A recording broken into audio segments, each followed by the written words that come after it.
amazing Kate Casey. Welcome back for another episode of Reality Life with Kate Casey, and I hope that you have had a fantastic week. I'm so excited about my guest today, Lisa Hochstein from Real Housewives of Miami. Now, from the very beginning of Real Housewives of Miami, it was clear that Lisa Hochstein's marriage came with an imbalance baked into its foundation. She married young, and her husband was already a highly successful and well-known plastic surgeon. Lisa often joked that she was essentially a walking poster board for his business, showing up looking perfect and helping promote their brand as a couple. And truly, the show became an enormous platform for that. Being an original cast member helped catapult his practice into a new level of visibility, with Lisa doing the emotional and public-facing labor that so many spouses in uneven marriages end up shouldering and without acknowledgement. This is one of the things that I really love about the Real Housewives, is you really get a window into different marriages. But even amid the glamour, Lisa always stood out for her vulnerability. She was open about her fertility struggles in a way that was really rare on reality television at the time. And she was willing to be open about the quiet devastation of trying to build a family when your body simply won't cooperate.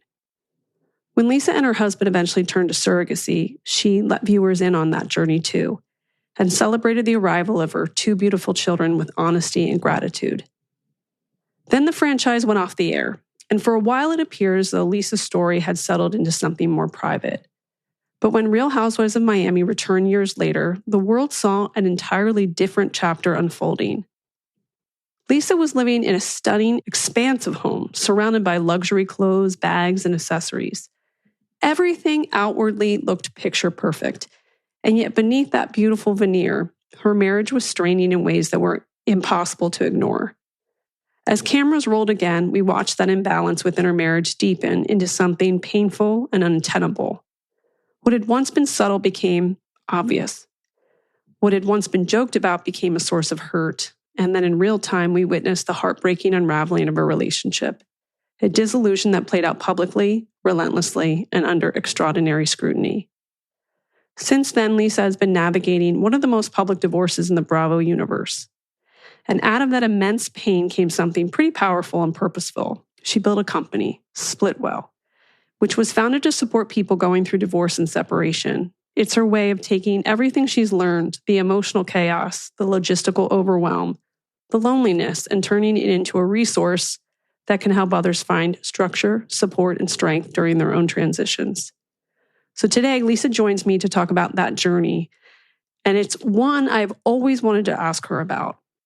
That imbalance she felt for years, the courage it took to walk through the collapse of her marriage on camera, and how she has fought to reclaim her story by creating something that lifts others up. Here's my interview with Lisa. How has it taken us this long to have a conversation? That's a good question. Why? How come? I don't know, but I'm happy about it. Me too. And I have long been interested in your backstory. So I want you to first take me back to growing up in Canada. I grew up in Scarborough, and some people don't know where that is. And sometimes I say Don Mills and Eglinton because I was like close to the to that area, and that's it's actually where Drake grew up. Don Mills and Eglinton. Very, okay. Very close. Yeah, and I just wanted more out of life, and look, I was going to these auditions all the time and, getting little roles here and there, commercials here and there, but I wanted to go to LA, because that's where people were actually getting roles and getting these jobs. I eventually got my O1 visa to work in that industry. And that's exactly the same time I met my ex-husband. So I didn't end up moving to LA full time. I moved to Miami, and then I still ended up on a show, reality show, but a show nonetheless. Yeah. But when you're growing up, were there other people that had pursued an entertainment career? And what did your parents make of it? Oh, they thought I was crazy. Did they? Yeah, because I started doing modeling at a young age. I was begging my mom to model, and some random scout came up to me in the mall. When you're, Sure. I don't know, think this happens anymore, but back in the day, there was a scout and they said, hey, it was a scam really to get me to pay for photos. I begged my mom, got these photos, thought I was this model. I was like 14 years old. And I just always wanted to do, acting and modeling. I always had this like over the top personality. My whole family didn't think, they thought, where did you come from? Because the way I would act, the way I would dress, my mom didn't understand. I was into makeup. I said I wanted to marry a plastic surgeon at a very young age. And I said that on the show a long time ago. I was just very different than everyone else in my family. And how did you even know what to do? Because if you're living in a small town and in Canada, nonetheless, how do you know? I would say I grew up in Toronto because it's kind of the same thing. It's not so small, it's pretty big. The larger, city in Canada, like the known city it's like the Hollywood North, they called it. Yeah.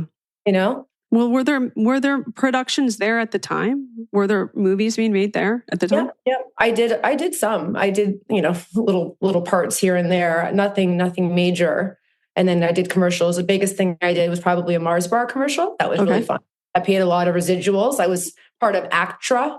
It's like the same as SAG, but for Canada. Yeah.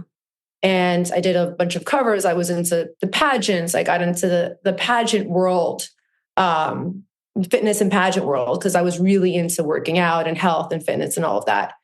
And that's sort of how I landed, in this industry.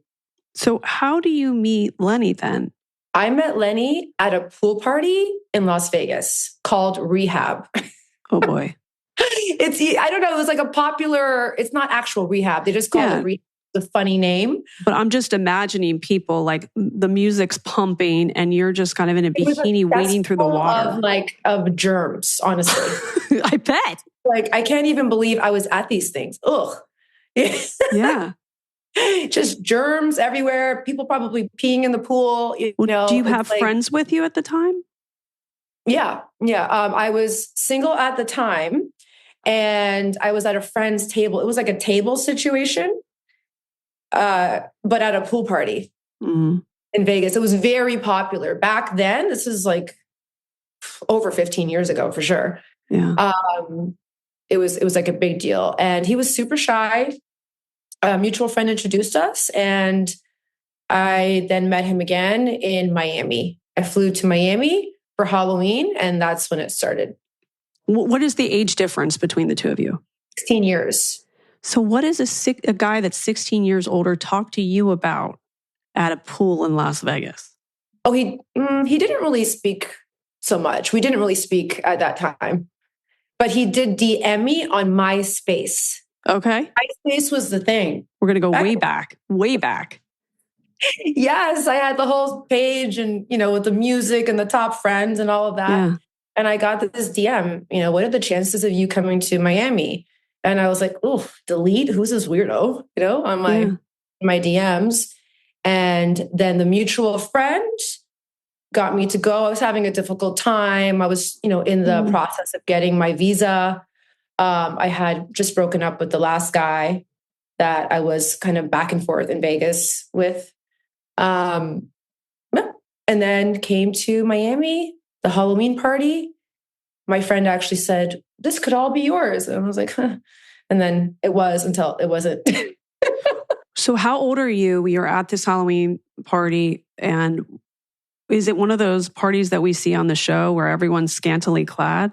Yes, but on a much smaller scale. Okay. It was in the Sunset Island house that you would have seen in the first season 2, season 3, season 4. Was it all? Mm-hmm. It was that house that was very kind of like Mediterranean, medieval looking kind of. Mm-hmm. Yeah. I was Little Bo Peep. Little Bo Peep, but with like a bra, the slutty Little Bo Peep.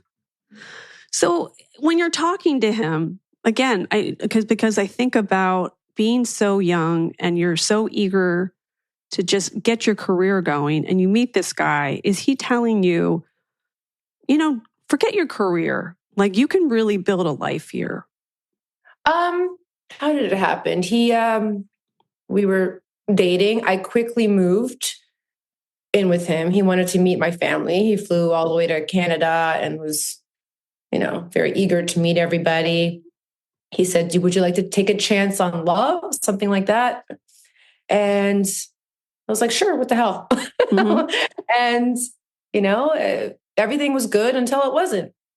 Well, when we met you in the beginning of the show, you obviously live in this big house and you have this life that I think a lot of people probably would have been inspired by or had hoped to have a similar life.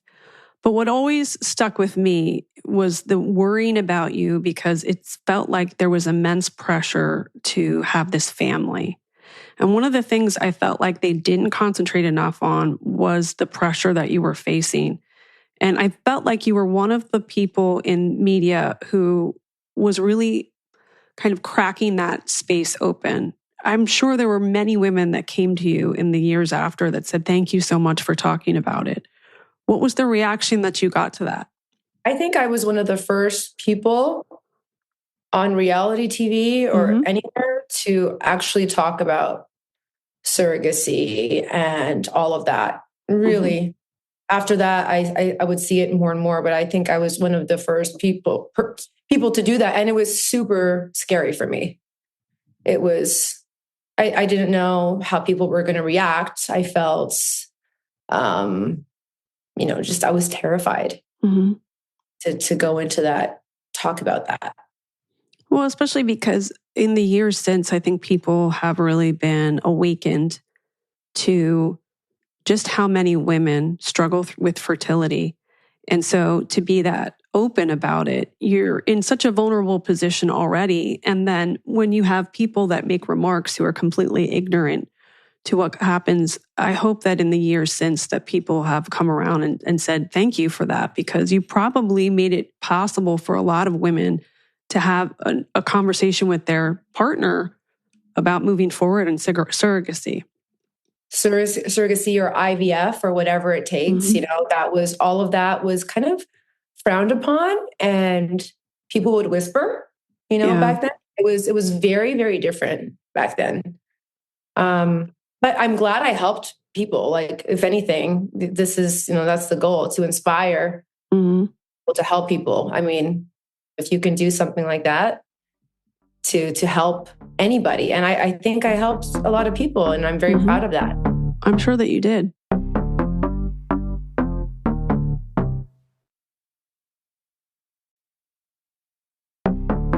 And then when we kind of come back to the show and we're watching the cracks in the relationship, we have confirmation bias. Now we're watching months after, and we're seeing things that you don't necessarily see because you're so deep into your life.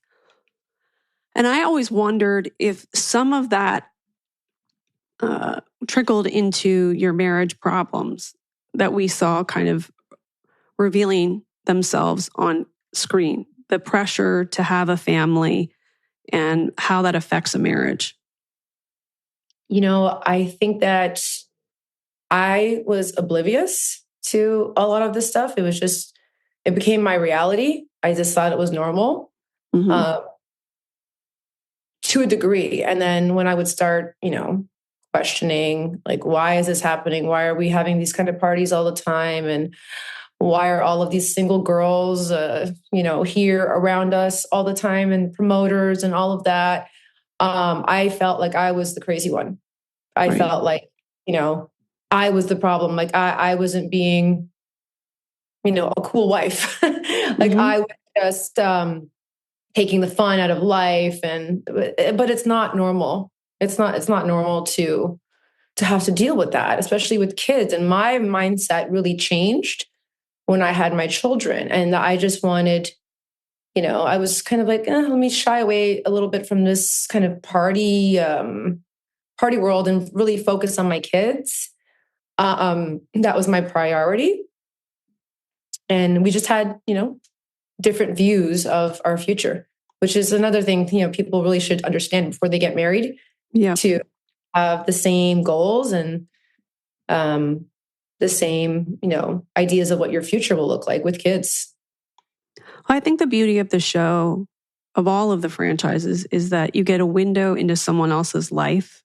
And sometimes you make an assumption about the way someone's life is sort of unfolded or the intricacies of their relationships.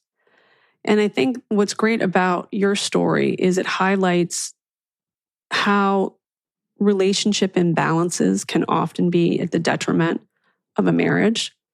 And so if I think back to you meeting him in Miami, the version that you were is completely different than the person that you are today. And when you marry somebody who's 16 years older and you're a young woman at the cusp of your career, and then all of a sudden you're quickly pivoting because of somebody else's needs, it creates a huge imbalance in a relationship. So if you were to look back at your younger self, what do you wish you would have known then? I wish I would have kind of thought about my future. I was living in the moment and not really thinking about what the future would look like. What I wanted in terms of children, how they would be raised, what really, like all of these things that you should really talk to with your significant other before you get married. Mm-hmm. We didn't really have these conversations. We really, we had a few, but the important conversations that you should really have before you get married, we didn't really have those. And I think that was a big problem. I also think when there's an imbalance like that, there's just sort of like, I'm going to give you this lifestyle.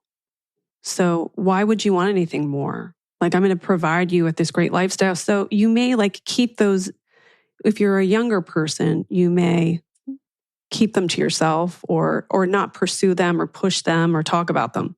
The thing is too, I've never been this person that was looking for Lenny. I was never, I didn't think I would date anyone 16 years old. I thought that was a big age gap. But in today's world, it seems like everyone has these huge age gaps. I thought I was hoping he was a little bit younger at that time. But, we had a really good time. I was kind of swept off my feet. Mm-hmm. I was kind of love bombed. Yeah. Immediately I was like, wow, what's going on? But I never sought that type of person. I was never a gold digger that was looking for that. I dated average guys. I wasn't looking for that. I didn't think being with a guy that was older just because he had money was worth it to me. But, Lenny, when I first met him, I really liked him. I thought he was really fun. He looked younger than his age. He liked to go out. He had a great group of friends. And so that's what attracted me to him. I used to think he was handsome back in the day. So, yeah. But looking back, you got to think of the big picture. Mm-hmm. And I definitely wasn't thinking of the future. I was thinking of the now. When it all sort of unraveled, it was, of course, partly shown because of your participation in a reality show. Do you think it would have been a little bit less painful if you hadn't been on a show, or do you think it actually helped you to be on a show because of the support that you got from so many people who watched the show? I think it helped. I think it really helped because I might have been just crushed if the world didn't see what happened. Mm-hmm. I think maybe even though it was terrible, I think it would have been more terrible for me in the outcome if there weren't so many eyes on both of us as public people. Mm-hmm. I think that really kind of, even though it was really bad, it kind of put the brakes on it. Mm-hmm. I still can't even believe that because it's still terrible, to have all the fans and people that would read the articles kind of chime in. Yeah. So overwhelmingly, wanting to help me.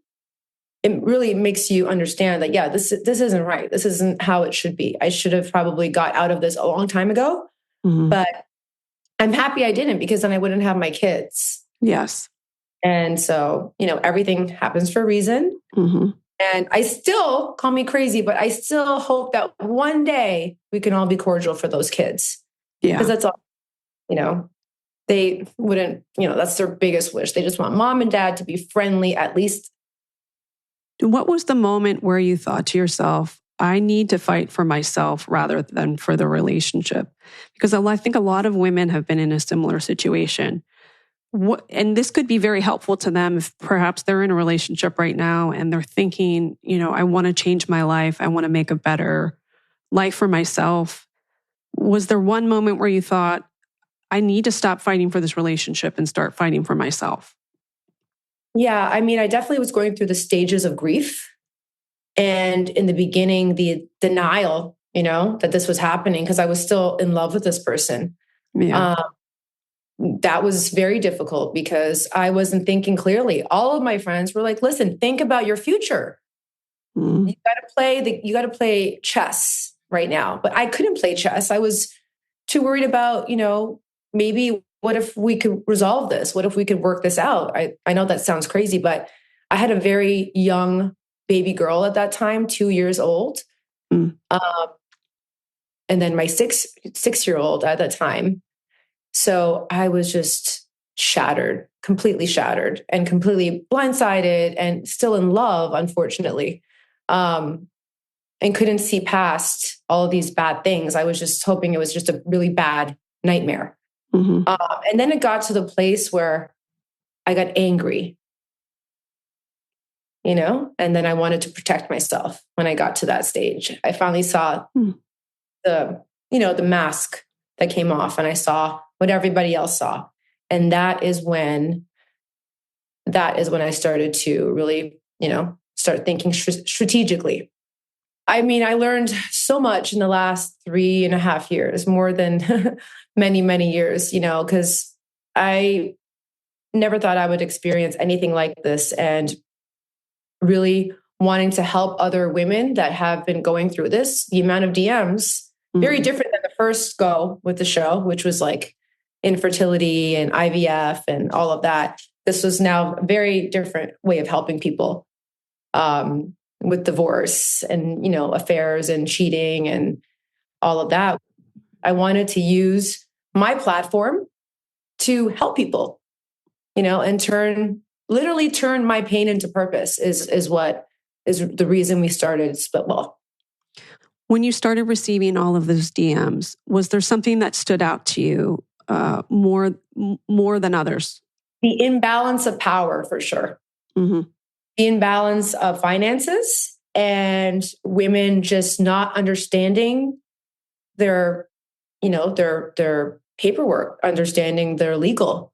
Most women have, just been a stay-at-home mom. They have never been in a lawsuit. They have never been sued. And, divorce is essentially a lawsuit, Mm-hmm. And at that point, you're not dealing with the same person you married. You're dealing with a completely different animal. So I've heard crazy stories of women losing it all, losing their children, because they couldn't fight, because they didn't have the finances. They didn't have the knowledge or the power. So that was one of the main reasons I wanted to do this, to help and really, with the technology we have to, understand what you're signing and understand and not have to call your lawyer for every little thing. Because that's another thing, the finances, usually when they're getting a divorce or separated, a lot of these women were cut off financially and they don't have the savings of their own. So now they are just left with whatever their, cards they're dealt with. Mm-hmm. And so that was really hard. I thought I had it bad, and I'm seeing, all of these women reaching out and their stories. I thought, this is something that's needed. And imagine like they're separating, they're getting a divorce. In a lot of cases, if they don't have a home that they can afford to have a space for their kids can't be there. Then they have to go with the father, so it's stories like that just broke my heart. Mm-hmm. Our platform, by its each state is different, and it applies to each state. The information that you're given applies state by state, including attorney recommendations and the laws. That's all in our SplitWell app. And now SplitWell Prenups is, that's our new app, our new platform that we just launched. And it's completely separate. It's a separate app, but it's all under the same umbrella, SplitWell.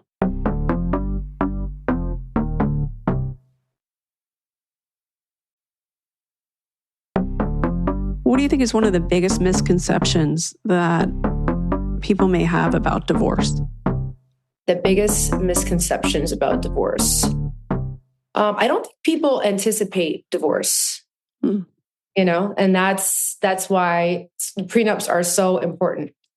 And they're usually, not discussed until it's too late or maybe right before the wedding.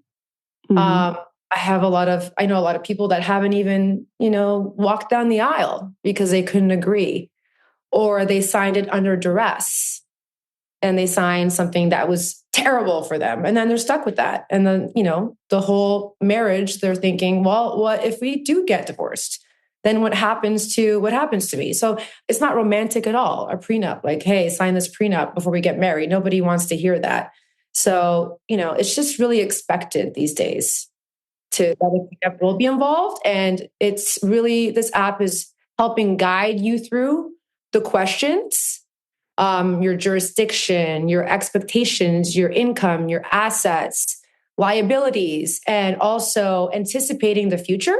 Mm-hmm. A lot of people don't anticipate the future and what potential they have. They're, going by their what they have presently and then their past. So we take all of these things into consideration to make the best prenup for those couples. I didn't anticipate what my future would look like. Mm-hmm. It was all based on, what he had at that time. Well, also, I'm thinking about a young person. If you're in a relationship like the one you had, which has a severe power imbalance, mm-hmm. and you're going through the process of planning your wedding, and then the discussion of a prenup comes up, someone who already exhibits a controlling personality might say, well, then you obviously are not in this marriage, for the right reasons that you want this. What do you say to the young woman who is in that kind of predicament, who is with somebody who's trying to talk them out of pursuing something like this? Don't get married. Yeah. Don't do it. If you're not aligned from the beginning, when the prenup conversation comes around, then you shouldn't be married because you're going to have problems and it's not going to work out well. So save yourself the stress and find somebody new. And I think that also sets a precedent. If they're that argumentative and unwilling to have an honest discussion, it's only going to get worse when you have children. Everything from your in-laws to purchasing a home to the schools that your kids go to, it's just going to get harder and harder and harder. You're also in that honeymoon stage where everything should be amazing. And, it gets more difficult mm-hmm.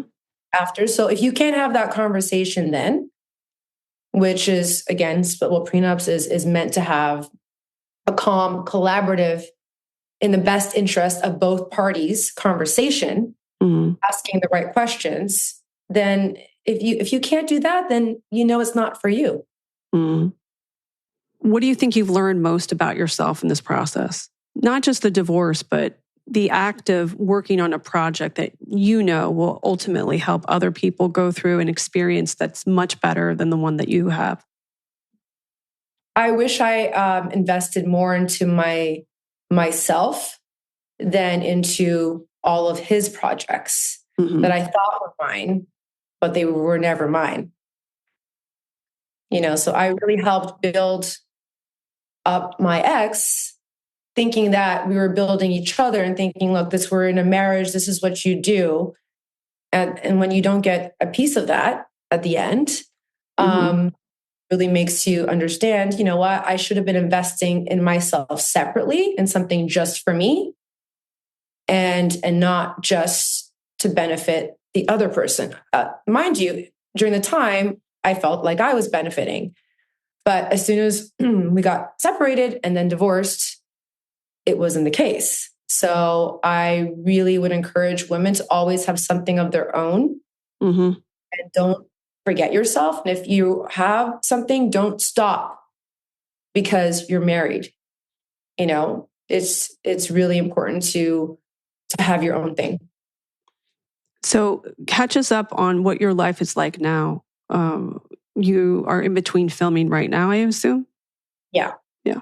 I love the stage. I love the in-between filming stage because everything is pretty peaceful, you know? And how are the kids doing? They're great. You know, it's the holidays. So I'm just preparing for Thanksgiving, Christmas, Hanukkah. You know, we moved into a new house just literally before BravoCon. So that's really exciting, decorating and getting it all together. The kids love it. It's super peaceful right now. This is my favorite time of year, the holidays, and also not filming during the holidays is great. Yeah. So it's just very calm. Do you watch Real Housewives of Salt Lake City? I do. Does Bronwyn's story in particular kind of jump at you? It feels like there's similar elements to the power imbalance.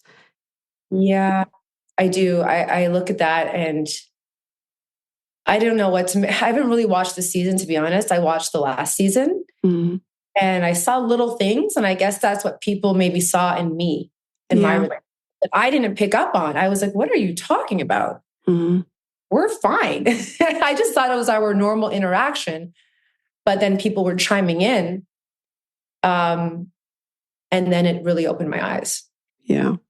Well, again, I think that's the beauty of these shows is that you get a window into someone else's life. And for you, you get to see things play back. But I think God bless all of these franchises for showcasing the lives of women. And as I said, I think what you did to talk about when you were so open about your fertility journey and now being so open about a divorce, I think you're going to help so many women that watch the show and feel like they don't know where to put the next step in front of the other. And you're giving them access to information. But more importantly, you're showing them that though it may be painful now, there will be a moment where you walk out of this and you're a stronger version of yourself. Absolutely. And that is exactly where I am in my life. You know, there was a time where I couldn't see the other side. People would say, "You will get to the other side." And I couldn't believe them because the way I felt was I wanted to crawl into a hole and stay there. Yeah. You know, and it took a long time. Therapy, meeting. I got lucky meeting Jody, who was so instrumental in helping me get through the worst time of my life, you know, and then had my dad die. Like bad things kept on happening. My 2 dogs died at the same time. It was really, really difficult. But I now am at the other side, and the other side is amazing. And I'm actually grateful that it happened because I wouldn't be who I am today. I would not have these 2 tech businesses. I'm a tech person, which is wild to me. We have thousands and thousands of users, and so much so that we decided with all the feedback to start SplitWell prenups because they really go hand in hand together. You know, and so if you have a good prenup, then hopefully you don't get there, but maybe if you do, it will make the divorce process easier. Well, tell everybody where they can find it and where they can follow you. So my Instagram is Lisa Hochstein, and you can go on the App Store, SplitWell Prenups, and then SplitWell Divorces. I'm so grateful for your time, and thank you again for being so open with everybody through these shows. It was great talking to you. The amazing Kate Casey. I want to thank my wonderful guest, Lisa, and remind you to make sure that you click subscribe. Please leave a 5-star review. Join the Facebook group Reality Life with Kate Casey. You can get my list of what to watch each week by going to katecasey.substack.com. Bonus episodes are available on Apple Podcast and on Patreon at patreon.com/KKC. And you do not want to miss out on that. And then follow me on social media. I'm on Instagram at @KKCCA, TikTok it's KKC, and Twitter, Threads, and Blue Sky at @KKC. Check back tomorrow for a most special Saturday series episode.